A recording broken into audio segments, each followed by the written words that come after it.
Upcoming, I'm excited to welcome Phong, Chief AI Officer at FPT Software. Phong received his PhD in engineering at the University of Tokyo, Japan.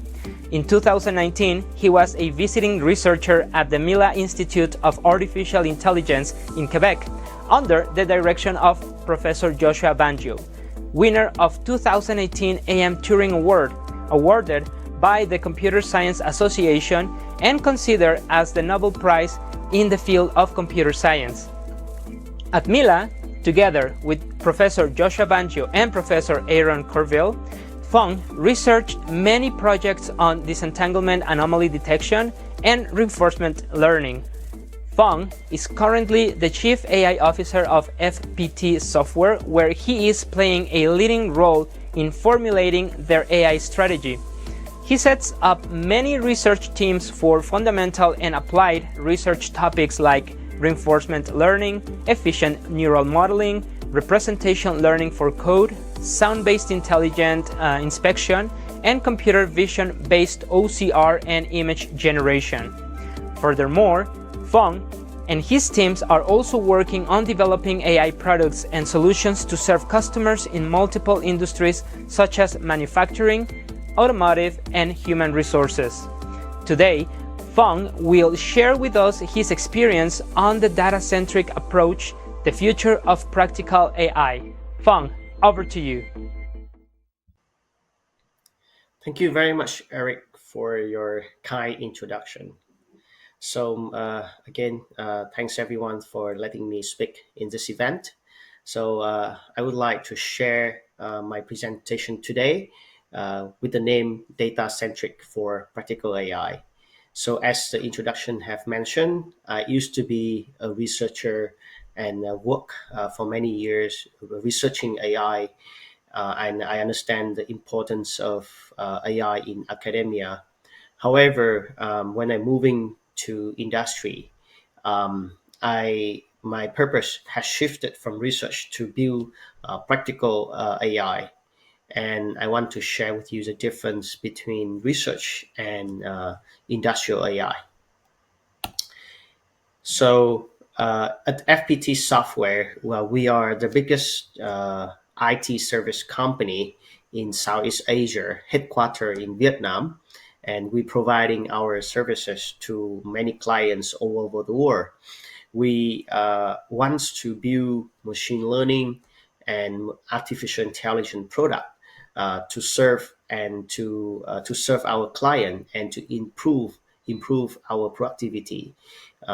So there's a few approaches I want to share when we want to turn machine learning and AI into production. The first thing is you need to combine research into your production. So as I have worked many years in research, I understand that the pace of research is really fast for AI. One day you have a machine learning model, a neural network understand a language model. The second day you have another neural network understand vision, understand the pictures. And then boom, the next day you have a machine learning model that can generate text from image, so image captioning. And then the next day you will have a generative model that can generate images from just a few words, from just a sentence of natural language. And fast forward recently, just last week, the latest research showed that we can even generate the whole video clip with just a description from natural language. So to stay competitive, you really need to incorporate research into your production operation. The second approach is how important it is to operate your machine learning and AI environment in a stable production environment. Hence, MLOps or machine learning operations is a very important framework if you really need to adopt machine learning into industrial application. And finally, the third one is focus on data-centric AI approach rather than model-centric AI. I will explain about this point a bit later. So the challenges when we try to produce as many as possible AI productions, um, we face some of the challenges. From research to production, there's a lot of difference.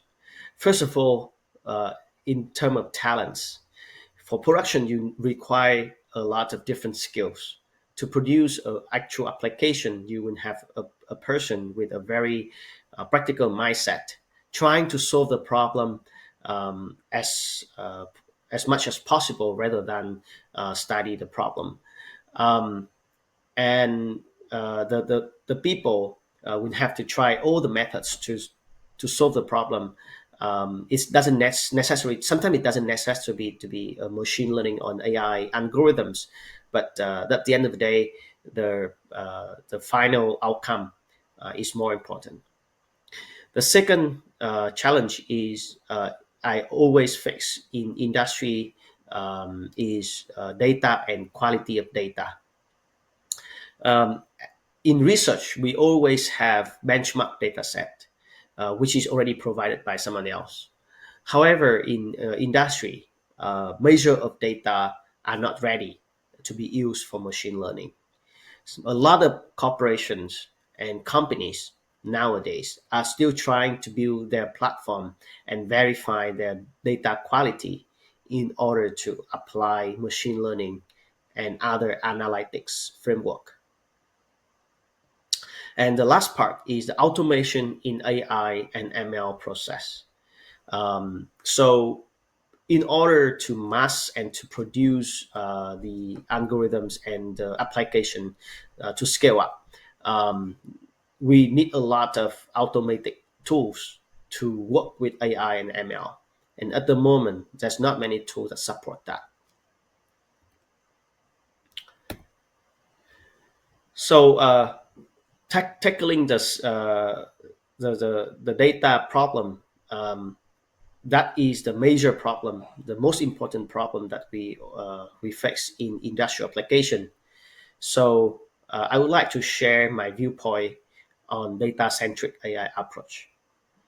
So conventional way of approach at AI is usually you would try to improve the motor of the AI so that it can be more robust, it can be more intelligent, and it can improve the accuracy of the AI motor. So it's called motor-centric AI. So you can see on the left side of the equations, AI and ML has two components, code and data. So we will work more on the code, on the algorithm itself. However, remember that in the equations, we have code and data, right? So if we shift our attention to data, we will have data-centric approach. So in data-centric, we will ensure the quality of data. We will ensure the variety and the fairness and all type of data, which is more accurate than without any noise or without any uh, outliers in the data. So why do we shift our attention to data centric? In so ML in research and ML in productions are very different. Like I have just mentioned, right? In research, so the requirement is to concern the state of the art of the motor performance on the benchmark data set. So the data set is fixed, and we try to improve the motor. However, in the productions, the requirements of the stakeholder is more important. Like I mentioned, the outcome, the ultimate outcome, is the most important. Um, and also, in terms of computational priority in research, we will do fast training, high throughput. While in production, we will try to have a fast inference and low latency. In terms of data, in research is usually often static, but in productions, so data constantly shifting in distribution. That is very normal because, for example, if you are using an AI to inspect the products in a production line of a manufacturing companies, so there's different type of defect, and one day your AI can detect very well some type of defect, but then with your feedback, uh, they the manufacturers can improve the quality, and there's less and less that type of defect in the production line, and there would be an increase in another type of defect, which is maybe a new one. So your AI will have to fix a constantly shifting in distribution in production. And we talk about fairness, we talk about interpretability, and we talk about scaling, which is also very different between research and production as well. So over here, I highlight the data part, which is usually the most headache and a very important aspect when we deal with AI in production. So over here is a framework for an ML system provided by a very big company. And if you look at all of these components, data is often the biggest challenge for developing and deploying AI. It is showing that over here, the data pipelines, the number one, have the largest portion in terms of the other process. For example, model pipeline and deployment pipeline. If you work in the machine learning and data science field, I think you always hear that to deal with data and data pre-processing is usually consumed of 80% of the time of a data scientist, and it is still true in production. So one more thing is, why do we shift the focus to data centric? In industrial applications, so trustworthy AI will require trustworthy data. We always talk about the concept of garbage in, garbage out. So it's very true when it comes to production ML. Some of the issues we usually have to fix when it comes with data quality issues, including label mistake, new labels, missing data, or noisy data, gaps in the coverage or imbalanced classes, data constantly shifting, and production ML system need quality training data at the scale. We may have a very small quality data, but when we have a large data set, then it's more difficult to have high quality data. So I would like to introduce our approach in data-centric AI. Well, we need to build a strong AI foundation from various data pipeline and data technique. So from data ingestions, data governance, data quality, data storage, data processing, and data consumptions, you need to incorporate all of that into your system. You have to work with data warehouse, data lake, cloud data lake nowadays, and even hybrid multi-cloud data AI platform. So everything's will start as at building a strong data foundation for AI system in the future. And we need to create processes in order to ensure the quality of the data. From identify and scoping, you need to understand the business problem, identification, and validation. So you need to identify the business problem. You can ask the question, can AI and ML solve it? And why do we need AI and ML? And we move to data capture and ingestions. So we have to ask ourselves which data is available, how much data is needed, how much to collect data, or how to collect data. And we move to the part of design and development. So data structuring and integrations, from data cleaning, data transformation, data annotation, labeling, and data quality check. And move to data strategies during training with the data augmentation, feature engineering, data versioning, continuous learning, domain knowledge. So data strategy during training is a very important part of data-centric approach, because it can help you, first of all, to work with a limited data set, and second of all, to ensure the model will have higher performance and accuracy because of the variety of the data that it learned from the data augmentation, especially for the image data. And after we train the model, we need to deploy and monitor it. So that's important for data audit and monitoring. We need to monitor error and bias. We need to monitor the data drift.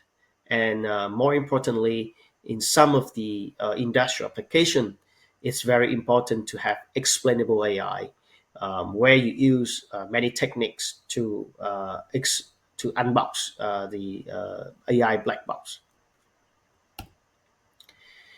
So here is an example for an architecture to operationalize ML and AI systems, from acquire the data to organize and analyze to deliver. So at FPT Software, we always promote data-centric AI in order to solve all the practical problems. We recently we host a data-centric AI competition in for the community all over the world, and Vietnam as well, to compete with each other and to develop techniques for data-centric AI. So regular AI competitions usually provide us data and ask the participants to search and optimize the models to get the best performance, and the results is evaluated on the model performance. But our data-centric AI competition focus on the developing all the techniques for improving the quality of data. And the name of the competition is called Data Comp. Is hosted developing a fixed mask model which contain three objects categories: wearing masks, not wearing masks, and improperly wearing mask. So in this competition, the candidates will be given a collection of data set as well. But the difference is we give them a fixed model, and the aim is to improve the performance of the model by applying the data-centric approach. I would like to show you some of the results of the competition.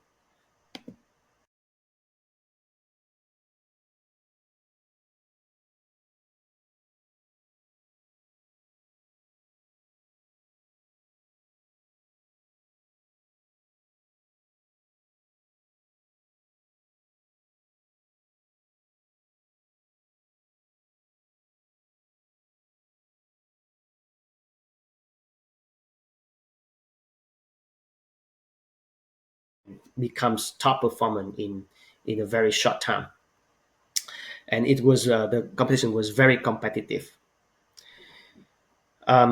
So we this is some of the some statistic of the competition. So around more than 1,000 participants in Vietnam, and also 130 participants joining us from overseas. And there's various effective augmentation techniques were discovered and were shared during this competition.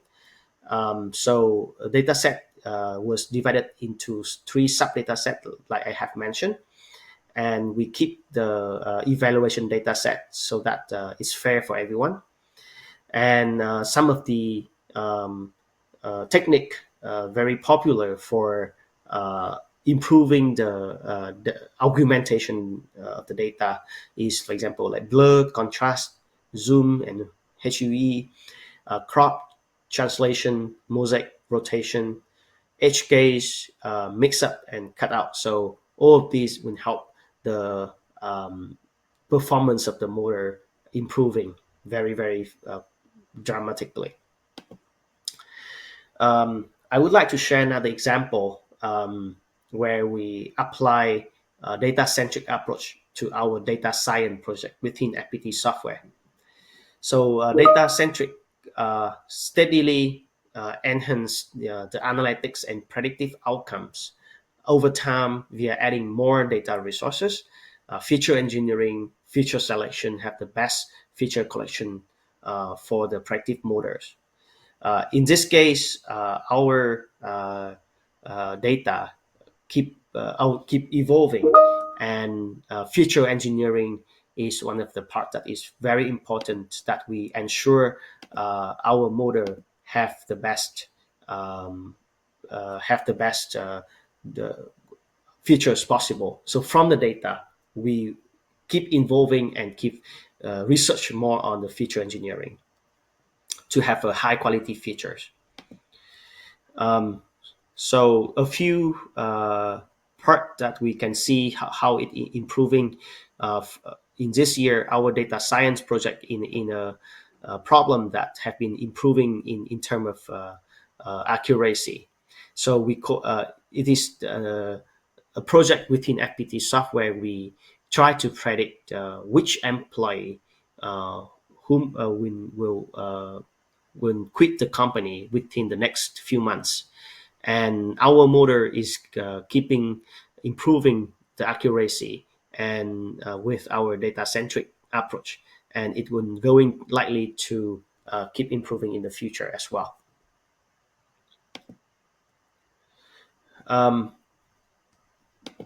One more another example I would like to give is another project that we have for our AI's project is everyone heard about OCR, optical recognition characters recognition. So in OCR case, we want to recognize the handwritten characters rather than the printed characters. And in order to get the data to be to improve the quality of the data preparation part, we need to ingest provided data from the clients with the fixed data set we already have. We also add external data from the internet. We also generate synthetic data, which is a very important part to improve the accuracy of the model. And of course, the augmentation technique that I have mentioned in the competition part is also helping us to improve the data quality. So data labeling and cleaning also a very important part, because in the data set, there's potentially many mislabel. So label new data set, correct the label wrong example, and also correct the confused label samples. Sometimes it can help the algorithm to learn much better. And for that, all of that technique that we have tried, the accuracy of the model and has been improving, and the word error rate has also reduced. You can see here with feedback classification, the word rate has is from 25 to 5%. With Vietnamese speech recognition, we also have the error rate from 15% to reduced to 9.8%. And for handwritten recognition, we have just mentioned the error rates have reduced from 3.4% to 0.16%. So all of these is only done with data-centric approach, and we don't have to investigate and push too much on the modeling part. And in the modeling, we usually follow the state of the art of AI model has been published in research. So a few takeaway that I would like the audience to know today. Um, Data-centric is a key part of practical AI and ML. And in data-centric, model performance is achieved by tuning and improving data quality while keeping a constant AI and ML algorithm. In data-centric AI approach, data quality must be maintained and improved in all the stages of AI and ML project lifecycle. The world is very dynamic, and our data is keep shifting. So, data-centric approach, I believe, is a future of practical AI. Thank you very much for your attention, and I hope to receive the questions.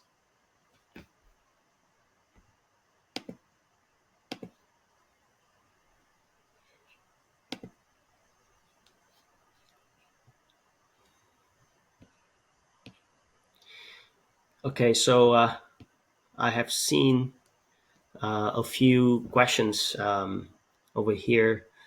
Um, Let me pick a few questions and let's talk about it.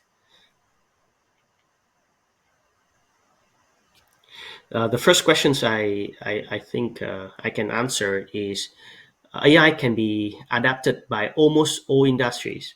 But today, in which industry do you think it will be more beneficial for the people and at the same time maintain its sustainability and maximize its benefits?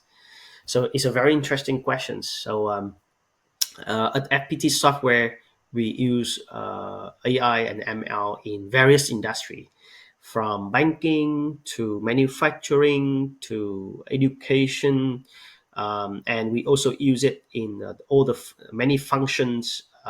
Functionality of an organization, from HR to cybersecurity to finance and to sales.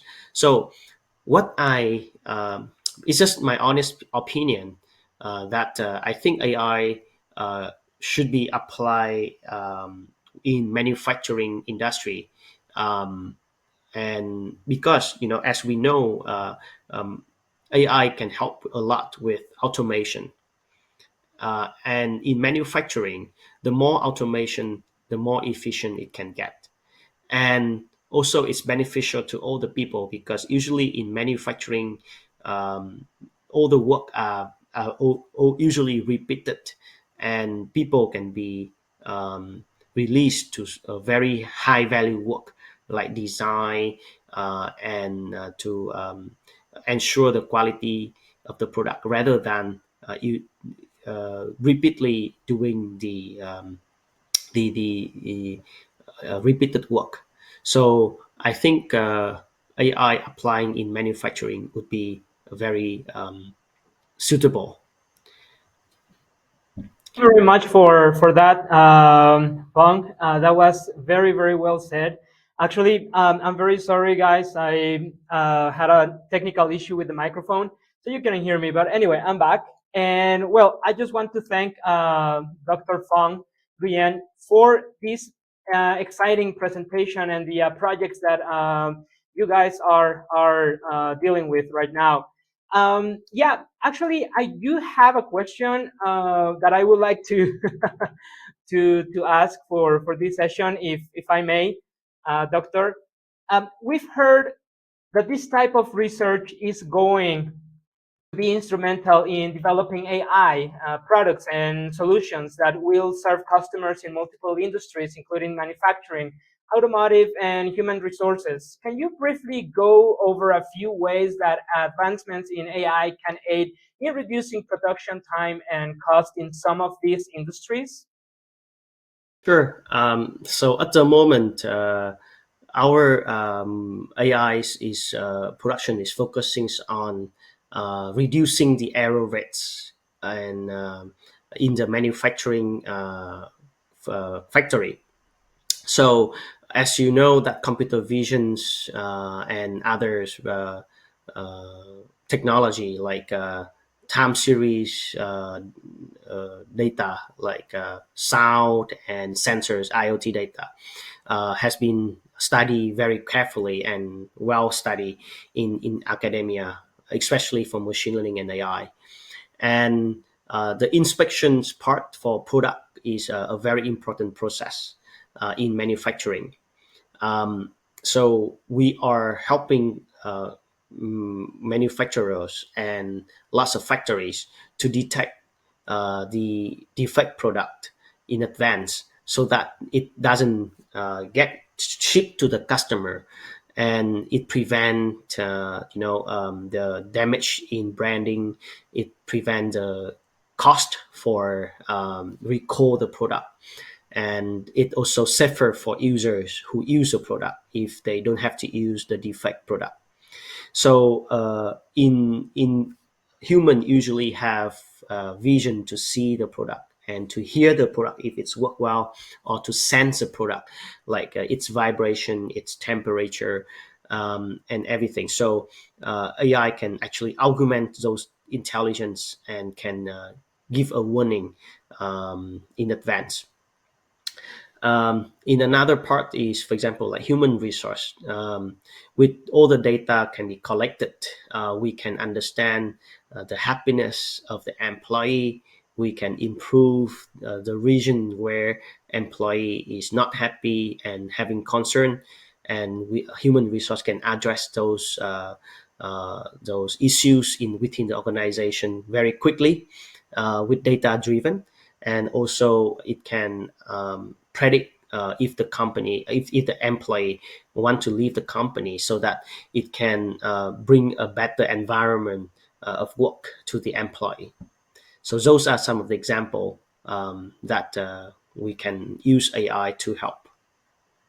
That's really impressive what we can do with AI nowadays, right? Actually, time is short, and we have a lot of questions from the audience. And I would like now, Doctor, if you may pick a question from the questions that we have here from the audience as the most interesting one or the most relevant one. We have a lot of them. So if you can just take your time, scroll up and down, go read the questions, and we can pick the most interesting one and prize that question. Sure. I would like to pick a question from a person named DAT. So he asked, what do you think about the use of synthetic data? How are they compared with the real data in training AI and ML models? Given finding good quality data is not easy, especially in healthcare industry where you have to meet many regulations. The question is really interesting. I would love to write him an answer after this seminar, and we can discuss about synthetic data, since it is a very important topic for data-centric AI. There you go. We have a winner. Thank you very much for sharing your questions. And thank you very much, Doctor, for sharing your knowledge and for sharing your time and effort in being here with us at this worldwide AI webinar. To the audience, please let me remind you that we have the networking lounge where you can share your opinions, you can share your knowledge, you can we're trying to create this community of AI enthusiasts, practitioners, and so on. So please go to our networking lounge and share what you have to say. Thank you very much, everyone. Stay tuned. We're coming back with the next session. Bye.